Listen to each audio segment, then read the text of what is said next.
Hey guys, it's Sarah from Get Healthy, Sexy, Happy, and today we're covering starchy carbs, and we're going to get all the way into wheat grown in the US.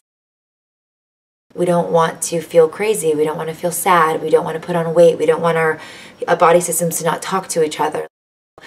First off, starchy carbs are not for everyone. They can spike the blood sugar. You eat something sugary that has a high glycemic index. This is a white potato, breads. A lot of sugar in the blood that gets introduced at a very rapid pace. Insulin comes in to save the day with its little cape and it goes, I'll save the day. And it quickly grabs the sugar that's in the blood and it shoves it into fat cells, which is great because then we don't go into a diabetic coma. However, if you're trying to lose weight or you're trying to not gain weight, this is a problem. How do we get around that? Well, we just eat a little bit of fiber with anything we eat that's sugary, and voila. We now don't have this crazy spike, we don't have as much insulin releasing, and we're a little better. So that's like the blood sugar issue with starchy carbs. Then we have the fact that some blood types don't do well with starchy carbs at all. There's a whole paleo movement, and the guy from Bulletproof Exec really explains why most people would benefit from reducing their starchy carbs. A little more fat, a little more protein, a lot more veggies. It's not just a matter of is it ideal for our body type and our blood sugar levels, but like, are we actually imbibing poison? Gluten's a really hot topic right now. People are having an increasingly inflammatory reaction to gluten, and we're trying to figure out because there's so much more gluten in our food supply. Gluten happens to also look structurally, chemically, a lot like our thyroid hormone.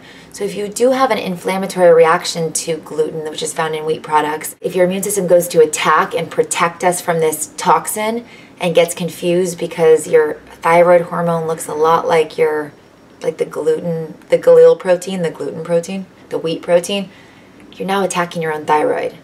This is a really big deal. Your thyroid's in charge of cellular function, your mood, whether or not you burn fat. It's kind of the switch that says toxins, hibernate, protect, or abundant food, clean air, go procreate. Keeping our thyroid levels balanced is really important, and there's a thyroid video if you want to know more about that. So gluten's been kind of under a microscope. Well, there's a new piece of information, new piece of the puzzle that looks like it might even go a step beyond the gluten. It might just be straight up poison. Monsanto, we know, is pretty much the devil. I mean, for a lot of reasons, and has been so smart that now they've managed to get legislation passed where no matter what happens to us 50 years from now, that no one can come back and sue because they've been poisoning us for a long time now, and they know that at some point the repercussions are going to catch up. Monsanto produces Roundup. It's an herbicide that keeps off, it's a poison, so you don't have all of the little critters eating your vegetables. Well, it's used in common practice in the US days before a big US yield, when you're going to go cut everything down and bring it to the stores. It's not allowed in Europe.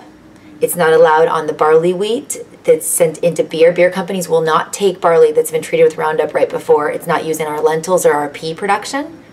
But for some reason in our wheat production, it is still acceptable and very common practice to douse the entire wheat crop with poison, Roundup, right before they're going to cut it. And why? Because you get bigger yields. So you get a bigger supply of wheat, which is obviously better for a capitalistic wheat production. Unfortunately, now your whole crop is poison.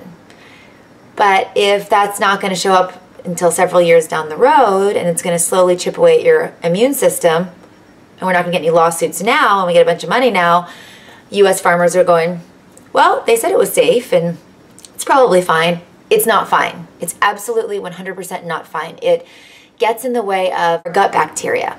Now, the second that you don't have a balanced gut bacteria, the whole reason we take probiotics and the whole reason we're careful about our antibiotics and how much alcohol we drink and just making sure that that's all happy and balanced, it says whether or not you absorb your nutrients to do every other function in your body is dependent on how healthy your gut bacteria is.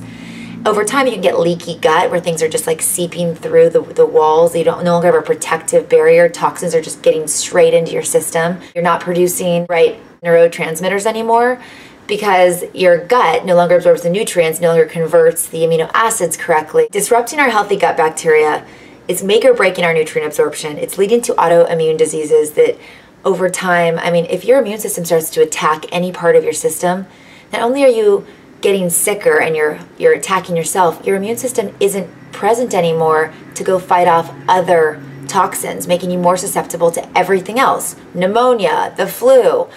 So keeping our body in a low inflammation state and making sure that the immune system doesn't get confused and attack itself are all very, very important parts of the puzzle.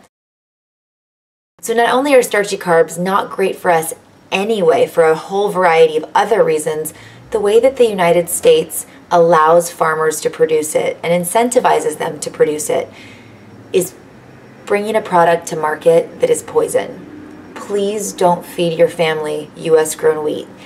Please don't buy anything on the market that is US grown wheat. Do not eat the bread at the table at dinner. If you're going to make it at home, there is something called unhybridized einkorn wheat. You can also research a couple different farms that have a practice of not using it. They don't use GMO seeds and they don't spray with Roundup. But in general, our bodies don't really need wheat anyway. And there's a lot of other ancient grains that can be a lot better for us if you're craving the starchy carbs. You can order your bread from Europe.